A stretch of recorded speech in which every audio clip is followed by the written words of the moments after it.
Greetings, everyone, and welcome to God Save the King. I am your host, Tim Keyes. I want to thank you for joining me on the Truth Be Told Radio Network, where you can hear my show every Friday night at 10 p.m. Eastern Time. So welcome. Really glad to have you here. I popped up a little bit of a graphic here on screen that you can see. As you know, this is social media, and you know how this works. If you appreciate content like this, please like and subscribe.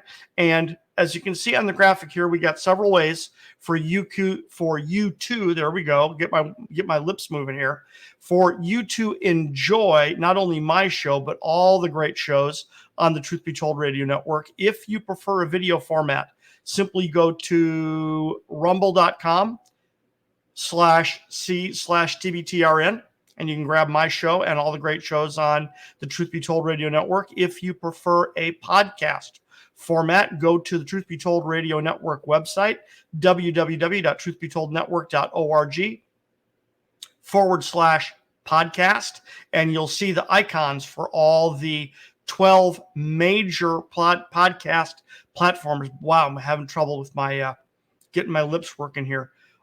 See all the major podcast platforms that we are on, and that way you can click on that podcast platform and go there and subscribe and get your shows in a podcast format. And if you prefer just a straight up kind of radio/audio format, go to truthbetoldnetwork.org and just click on the big listen live button. But that is how you can participate and listen to all the great shows on the Truth Be Told Radio Network. Okay, so pardon me here. I'm having a little bit of discomfort orally here. That's why I'm fumbling my words a little bit. So please excuse me as I go through the show today if I trip over my words once or twice, because I'm in a little bit of a discomfort here. But we've got a great show for you today. I'm very excited about today's show, as my manner is.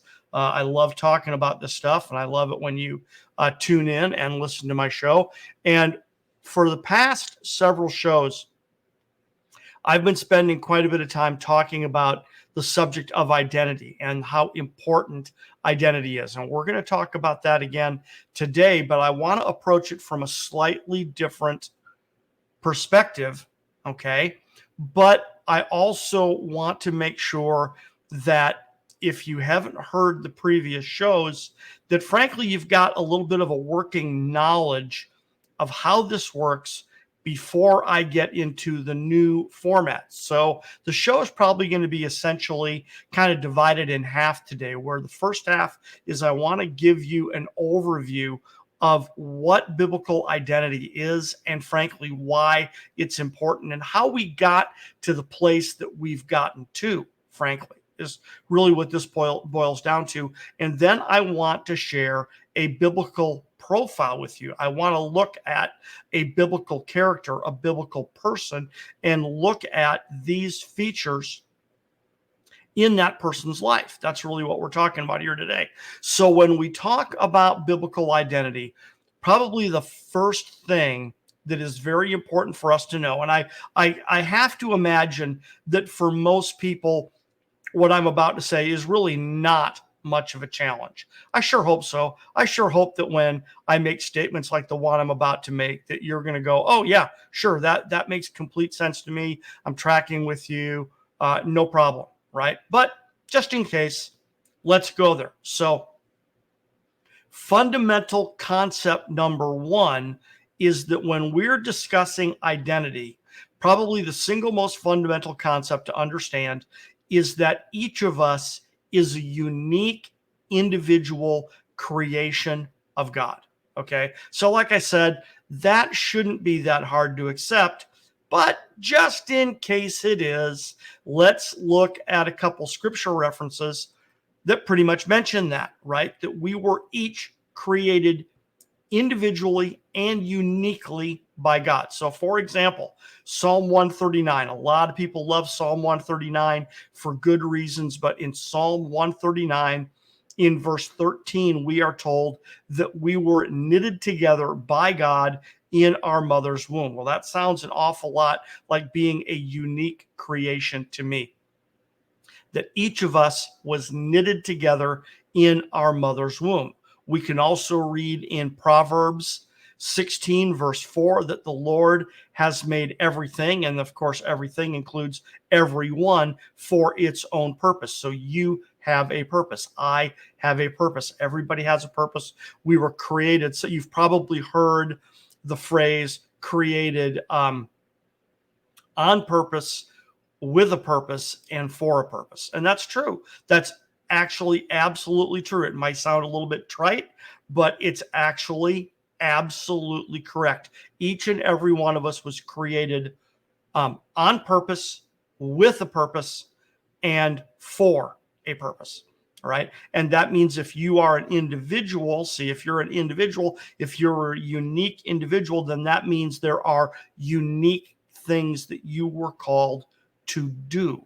I have used this example in other episodes, that if I were to try to create a device to drive nails, I would probably create a device very similar to what we now know as a hammer. Okay. And a hammer is designed to drive nails and pegs and spikes. But if we extend the example, I can also mention that, well, if we were camping and you needed to drive a tent stake, you may or may not have actually brought a hammer to do the job, but you may have a hatchet. You may, because it's a camping scenario, therefore you need to travel light and you bring fewer tools than you would under other circumstances. So you've got a hatchet because it has a dual purpose, right? You can chop wood with it, but you can also drive tent stakes with it. So, but here's the funny thing. Nonetheless, it is created that way. It is created with a dual purpose, right? And then, of course, if you want to extend the metaphor a little further, you could say, well, I could improvise and I could use a rock to drive the stakes. And that helps the illustration because we realize, well, that's exactly what that is. That's driving a stake with an improvised device, not one that's designed to do that, like the hatchet or the hammer. See, so if we are a unique creation of God, then we were designed a specific way, and therefore we're also uniquely designed to do unique things, right? So I shared with you Psalm 139, verse 13. I shared Proverbs 16, 4. What about Isaiah 49:1? Isaiah 49:1 says that before I was born, Isaiah says, before I was born, the Lord called me, and from my mother's womb, he spoke my name. See, and names are very important in Scripture because names are connected to identity. We have been called by God by name. And, John chapter 10, the story of the good shepherd, we are told that sheep hear his voice and that he calls us by name. Jeremiah chapter 1, verse 5, very, very famous verse, where God says, before I formed you in the womb, I knew you before you were born. I consecrated you and appointed you a prophet to the nations. See, so we are unique creations. And then last and certainly not least, how about Galatians 1:15, where Paul says basically the same thing that Isaiah and Jeremiah said, which is that God set him apart, consecrated him, separated him from his mother's womb, and set him apart before he was born. Before he was born, God called him to be a voice to the Gentiles, right? So each and every one of us has a unique identity because we are a unique creation of God. Pretty simple. But I wanted to cover that using the scriptural references to make sure that I drive that home and that there's no confusion about that.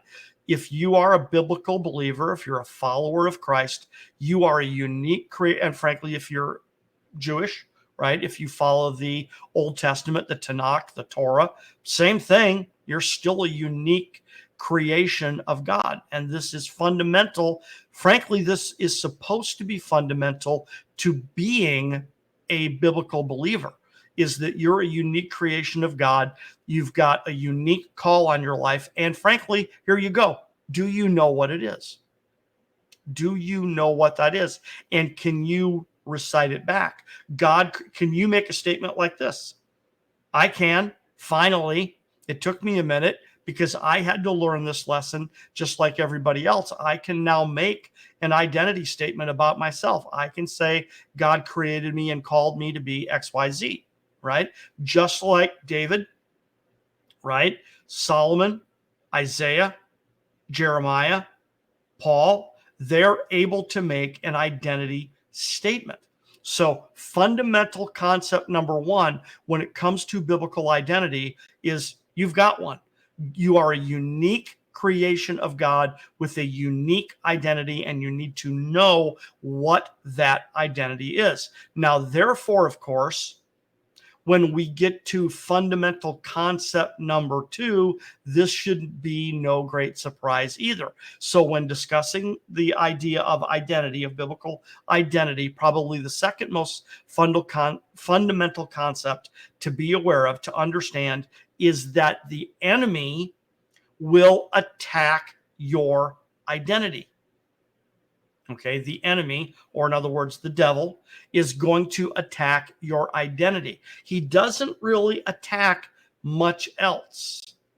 Okay, when I show this to you, you'll realize, yeah, that's pretty much what he does. He pretty much goes after your identity. See, he really only has two weapons. I mean, he's got a variety of weapons, but when you take this variety of weapons and then distill it down to its lowest common denominator, what you discover is, yeah, it's really only two weapons.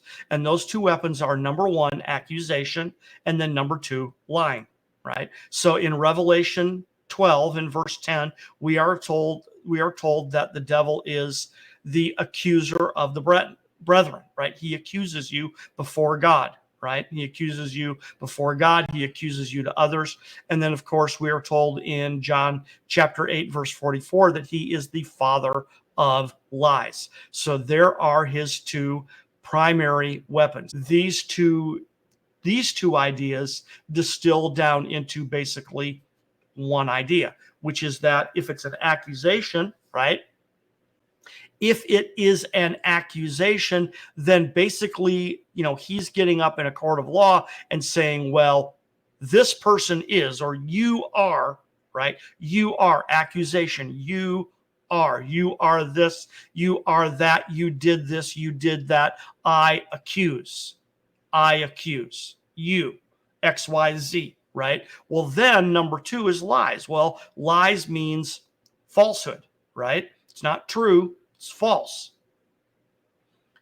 So then if you put the two together, it is an accusation that is false. It's a false accusation. It's a lie about who you are. There it is. It's a lie about who you are. So what else is that other than an attack on your identity? He's an accuser and he's a liar. An accusation is you are this, you are XYZ, but then he lies. So that means it's a false accusation. So that means it's an attack on who you are. There it is. That is the devil's primary weapon, is that he attacks your identity and he lies about who you are. So very quickly, that means, of course, what we need to do is that, and we're going to see this as I move forward here, this is all about the contrast between who God created you to be and declares you to be, and then the attack of the enemy and what he accuses you of what you're not, that he lies about you and tells you, well, no, you're not that, et cetera, et cetera. So all you need to do to see this, it's very interesting that Jesus himself had to go through this. He went through the same things we did, yet without sin, right? So you can see when God led Jesus into the wilderness, and frankly, the purpose of the wilderness is to test your identity. That is the purpose of the wilderness, right? So even Jesus had to go to the wilderness, and when he goes into the wilderness and he is tested by the devil, he is tempted by the devil, what does he do? The devil attacks his identity. So, and I'm going to use the example out of Matthew, right? But in Matthew chapter 4, verse 3, we read, the devil says, if you are the Son of God, command these stones be made bread, right? If you are, there it is. There's the attack, questioning and challenging his identity, his primary identity, which is beloved son, right? Because remember, right before this is his baptism, and he comes up out of the water and he hears the voice from heaven saying, you are my beloved son in whom I am well pleased. So the foundation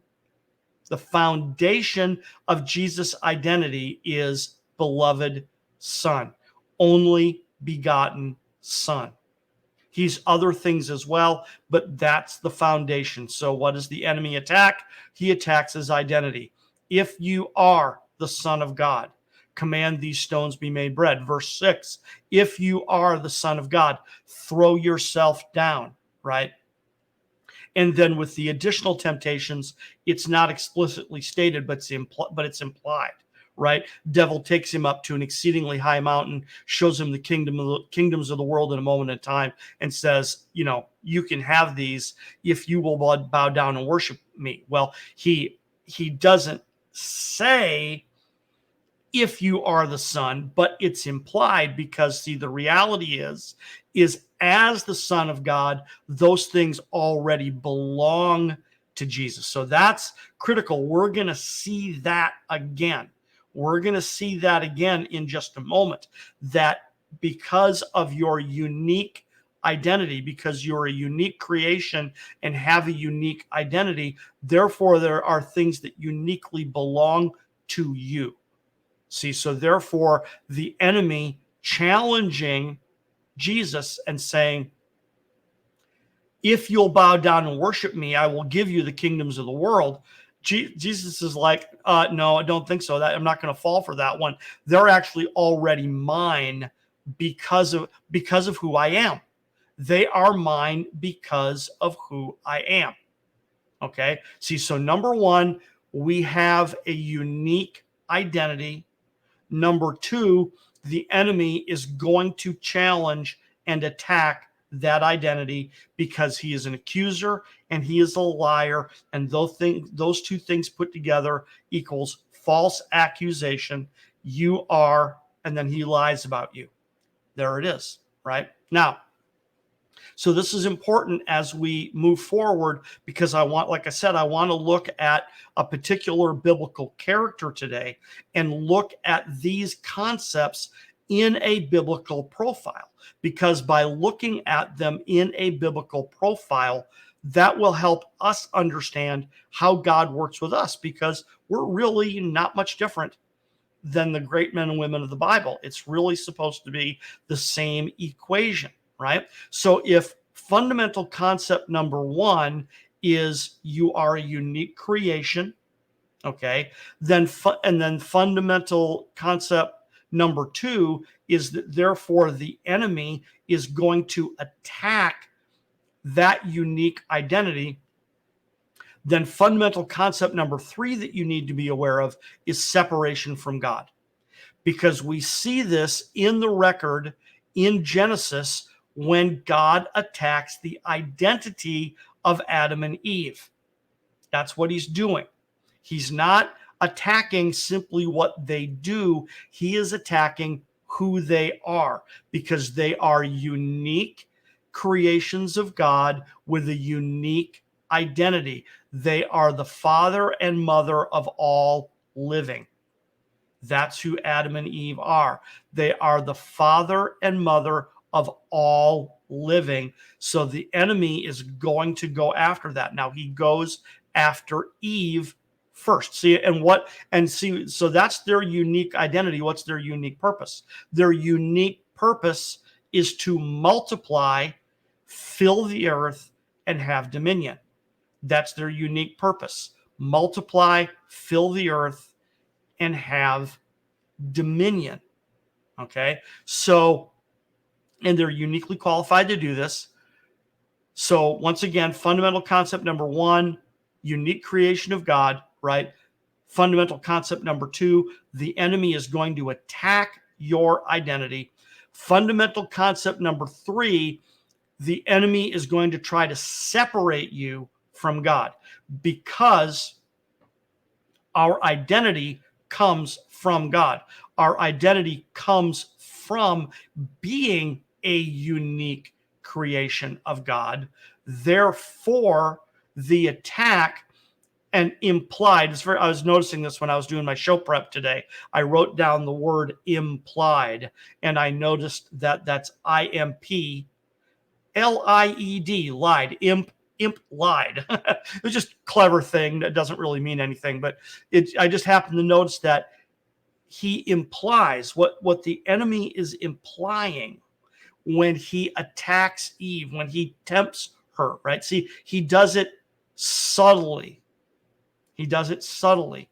So when he attacks Eve, when he tempts Eve, and he goes after his identity, the implication is that because of the prohibition against eating of the tree of knowledge, that means that God is withholding something. Therefore, it means that Eve is lacking something. She's not complete. She's not whole. See, she's not complete. She's not whole. She's not full. She is lacking something because God is withholding, right? So and here's the key, if she believes the lie, if she falls for the lie, see, and that's part of fundamental concept number three here, is that when she falls for the lie, she's going to believe it. When she falls for the lie, that's what she begins to believe about herself, is that I am incomplete, I am insufficient, I'm unworthy. All these words are implied in this temptation. God didn't give you this thing. Therefore, you must be lacking. You must be lacking. He clearly doesn't trust you. Therefore, see, you're unworthy. He couldn't give you this thing. See, and you're not complete. You're not full. God didn't create. See, and I covered this last week. Because of our understanding of the triune God, because of our understanding of the eternal Godhead, they had completeness and fullness and vital communion and love, and they created out of that identity. They did not create out of lack or out of need because they were incomplete. They had everything they need. They created out of fullness and out of a desire to share and to multiply and to increase and to fill. See, and that's exactly what Genesis tells us, that when they created humanity in their own image, that therefore what humanity was designed to do was to fill and not in a sense of incomplete, but to multiply, to increase, and to fill the earth, and to create and to increase God's glory. See, in the material realm. See, so it's these, but what the enemy is doing, like I said, is that he's implying to Eve, oh, no, you're not complete. No, you're not really in the image of God. No, not really. He left something out. He's withholding something from you. You are not complete. And the reason you're not complete is because, you must not be, you're insufficient. You are unworthy, right? And frankly, because you're insufficient and unworthy, that's also why you're not complete. See, it's this vicious cycle that he creates, that when you fall for the lie, it just keeps spinning, right? See, and implied in this, right, what the enemy also lies to Eve about is he says, you are like God. So see, this is what I meant a minute ago. When Satan tempted Jesus, he said, I will give you the kingdoms of the world if you'll just bow down and worship me, right? They're already his.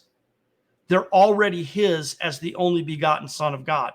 They already belong to him. He doesn't have to fall for the lie and give in to the enemy to get them that way. So this is the same thing. The enemy lies to Eve and says, the reason God doesn't want you to eat of the fruit of the tree of the knowledge of good and evil is because if you do, then you will be like him.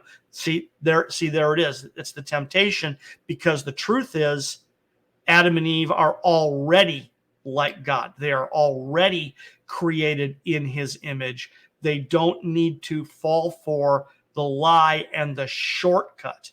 See, and take note that by Adam and Eve falling for this lie, they're also essentially falling for the ploy of entering into a false identity. In other words, what they're trading is they're trading off, I'm already created in the image of God. I'm a unique creation of God. I've got a unique identity. And part of that is that I am created in his image. I already am that. I don't need to become something different, even if it's called the same thing. So what the enemy is doing is he's using an identical label for something that actually isn't identical. It is a counterfeit. So he's getting them to fall for a counterfeit. Oh, you're not really created in the image of God. You're incomplete. And see, and the reason you're incomplete is because God withheld something from you. And the reason he withheld something from you is because you're really not worthy of being given that, right? And the reason is because God actually isn't good. God is actually jealous because he knows that if you do eat of this fruit of this tree, then you will become like him, which is different than already being like him because he created you that way. So what you need to do is you need to take matters into your own hand. See, there it is. You need to take matters into your own hand, and you need to become like God, but independent of God, frankly, under your own power. See, so there it is. So fundamental concept number one is that we're actually created a unique individual creation of God, right? Number two is that the enemy is going to go after that unique identity. And then number three, part of that attack is that he's going to separate us from God, because that's where the identity rests. We received it from God because we are a unique creation. So as long as we remain connected to God, we have that unique identity. But when we get separated from God, then we don't have that unique identity that we were created by God. We've got to develop our identity apart from God. See, and that's what's critical about it.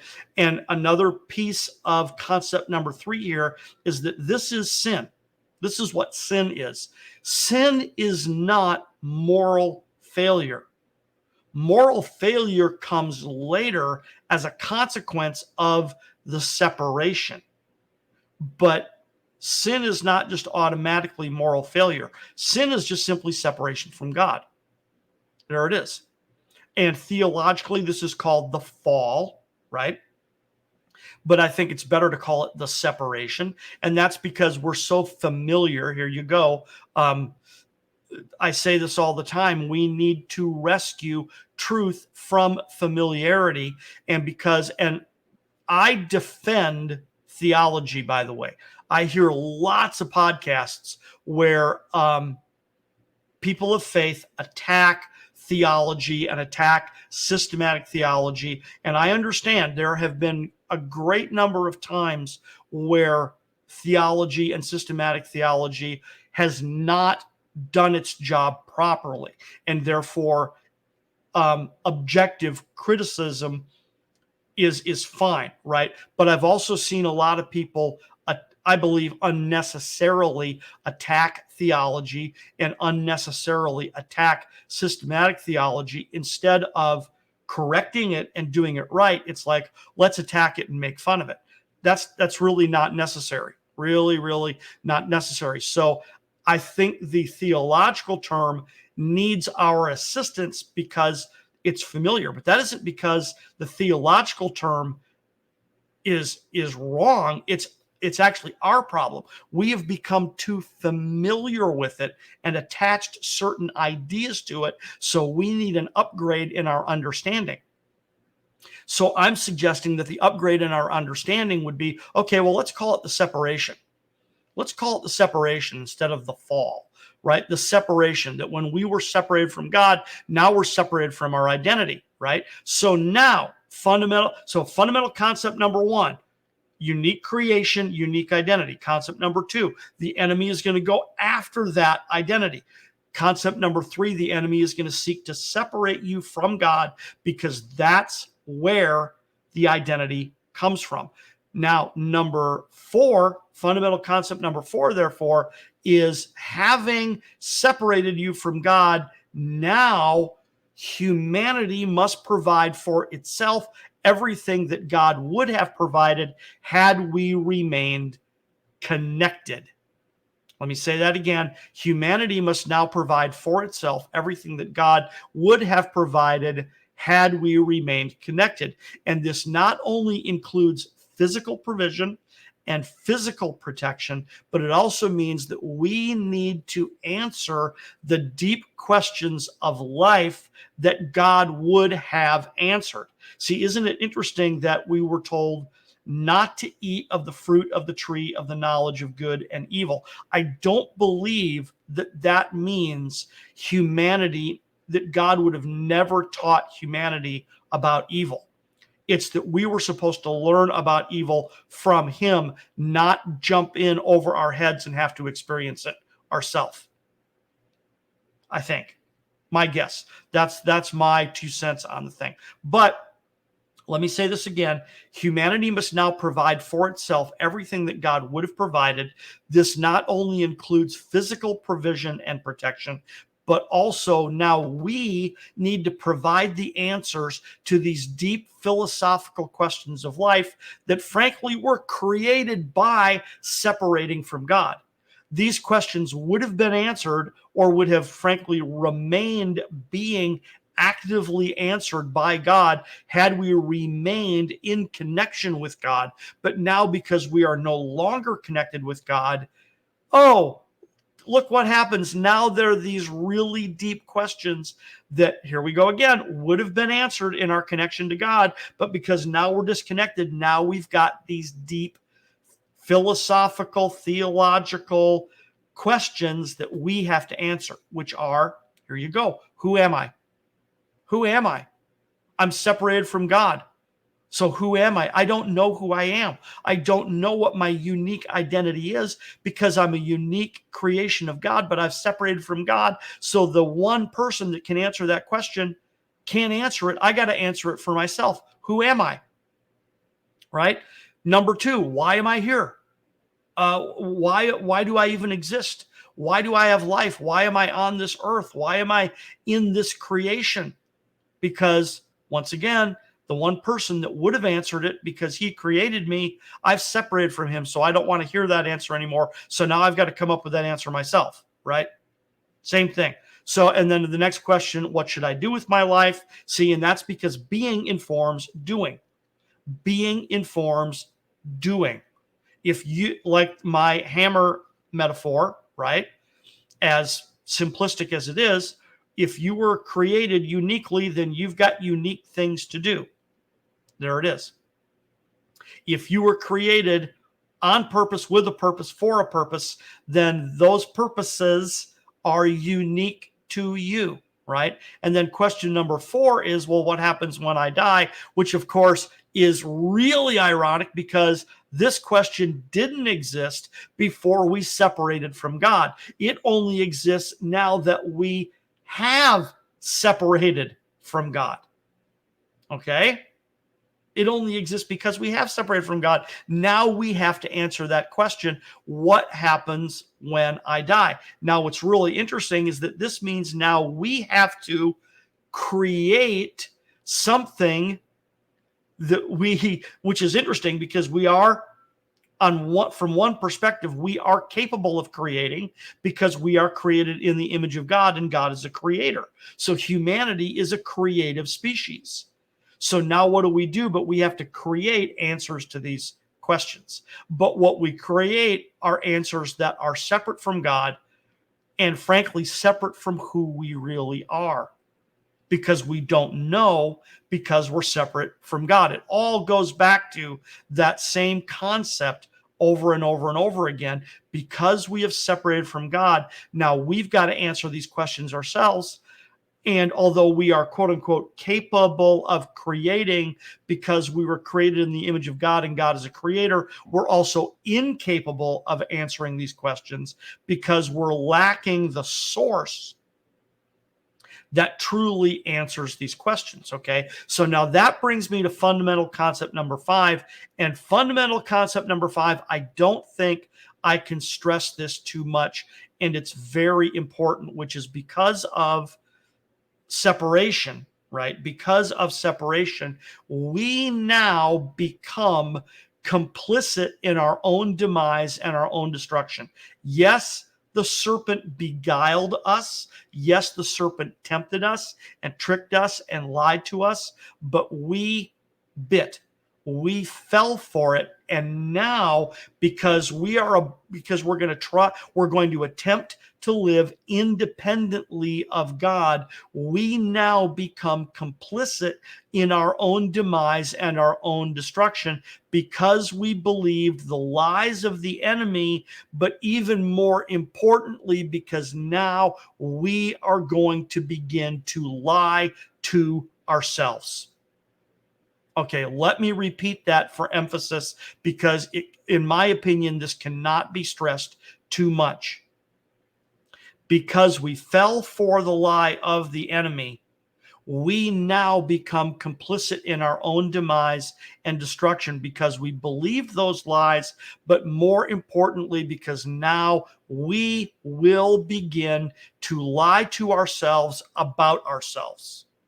Right? We not only believe the lie that he threw at us, now we invent a false persona, a false narrative, a false methodology, and a false meaning. That's actually fundamental concept number 6, which is next, because we begin to lie to ourselves about ourselves. See, there it is. Because we're separate from God, and now we have to provide what God would have provided. We have to provide identity because God was going to provide identity. God created us unique individuals with unique identities.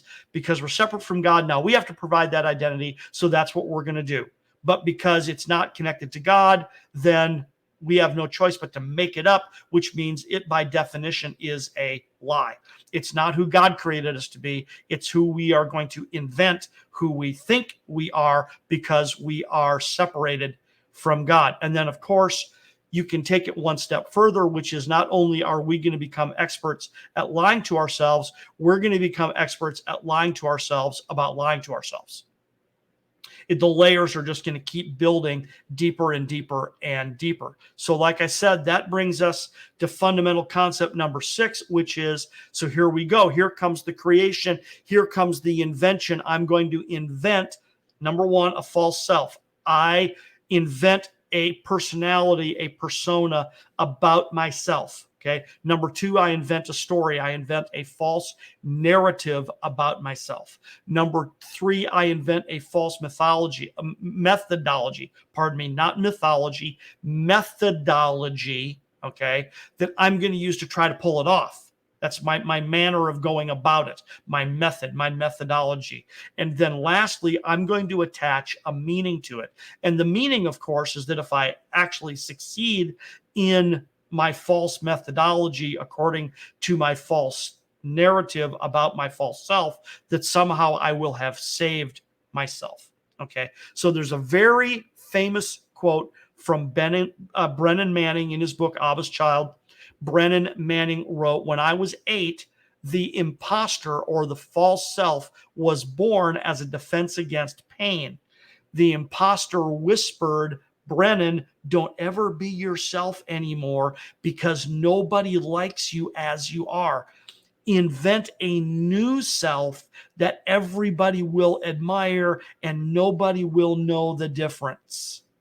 See, so that's what we think we're doing, is that we're inventing a new self that everyone will like. See, because we've all suffered from, and this is getting to concept, the next part of this is that we've all suffered abandonment and rejection.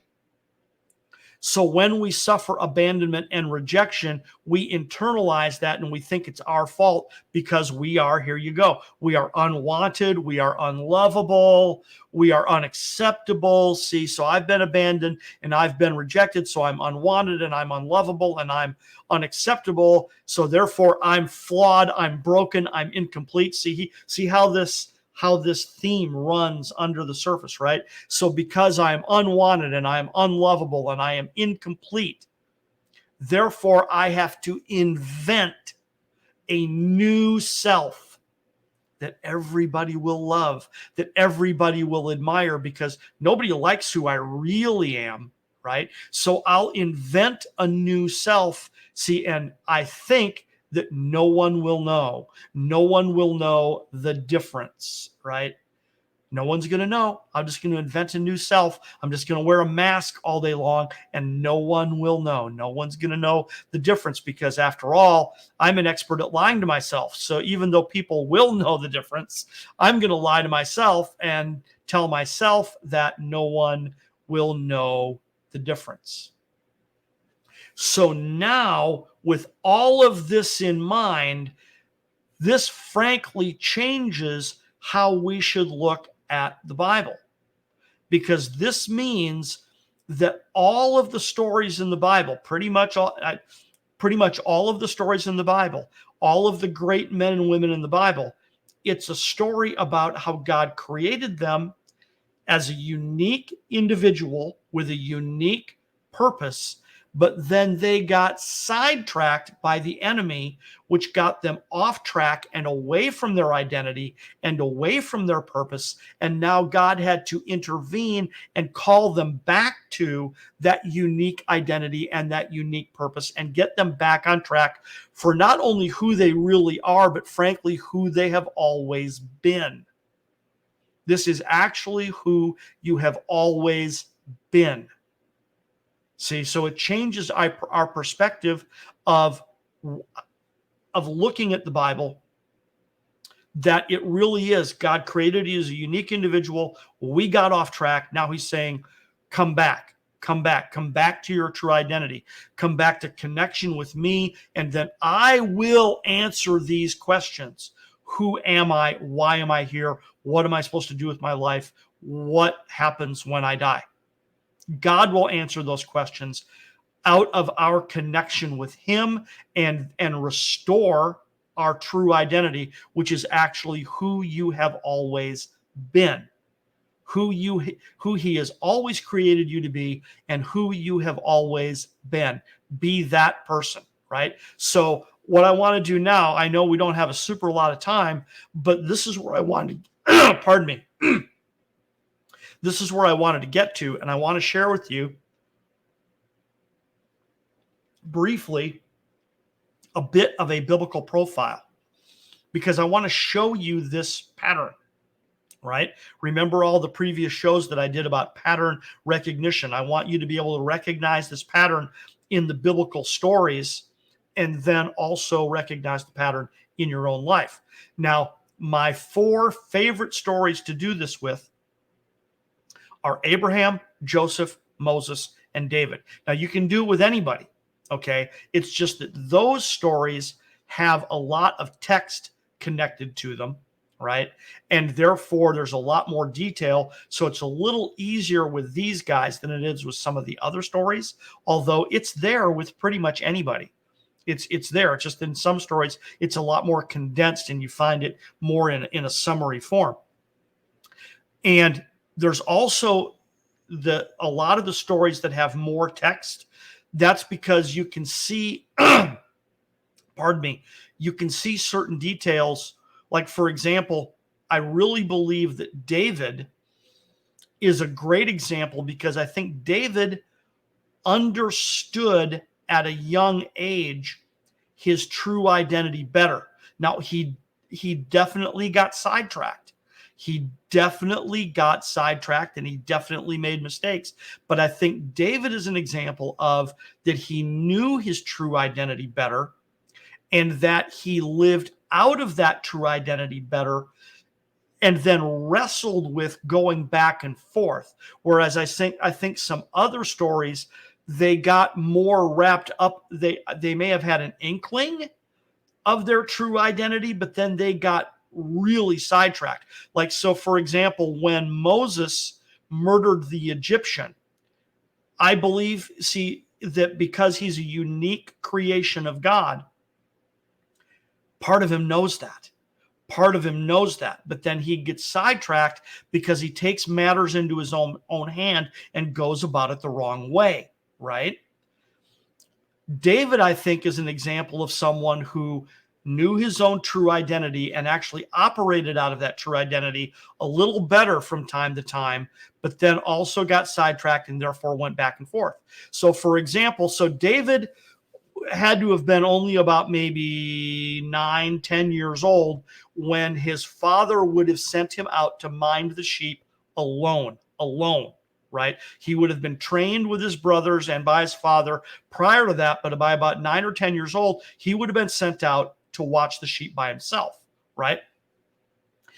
So when you're out watching sheep, you got a lot of time alone. You got a lot of time to think. You got a lot of time to ponder. You got a lot of time to throw stones at things with your sling. And you got a lot of time to make up rhymes, right? Now, initially, those rhymes were probably roses are red, violets are blue. But over time, we are told that David was the sweet psalmist of Israel. I absolutely believe that started when he was very young with all his alone time, in the wilderness watching sheep, right? So we know the story. We know that Samuel shows up in 1 Samuel 16. The prophet Samuel shows up to anoint one of Jesse's sons to become king, right? David is no more than about 16. He might have been as young as 14. He may have even been as young as 12 when Samuel shows up and anoints David king. And it's really interesting because, he passes over all of Jesse's sons until they get to the youngest. And, and Samuel says, don't you got any more kids? And Jesse's like, no. Oh, yeah, that's right, I do, right? Which, if you're from a large family, you understand that a lot of times parents forget, oh, yeah, that's right, I actually have more kids, right? And it's very easy to forget the youngest. Believe me, I know. Okay. So that's what happens here is that Jesse's like, Samuel says, do you have more kids? No, I don't. Right. Jesse goes, oh yeah, that's right. Right. So they send him, they get him. And then David is anointed king in front of his brothers. Really interesting. He's anointed king in front of his brothers.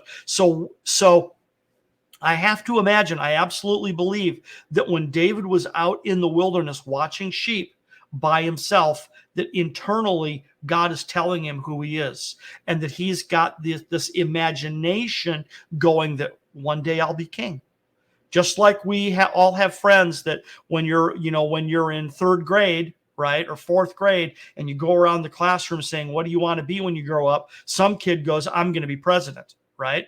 Well, every once in a while, the kid who says, I'm going to be president, actually becomes president. So I believe that's what's going on here with David, is David is out in the wilderness watching sheep. God is poking him, and he's going, yeah, one day I'm going to be king. Yep, right? See? So now he's been anointed king. Now, is he king? Well, in his identity, he is. But is he king?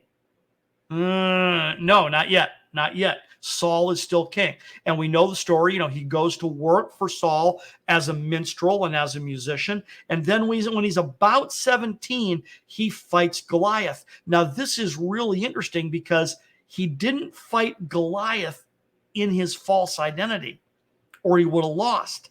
See, he's fighting him in his true identity. He's fighting him as the king of Israel.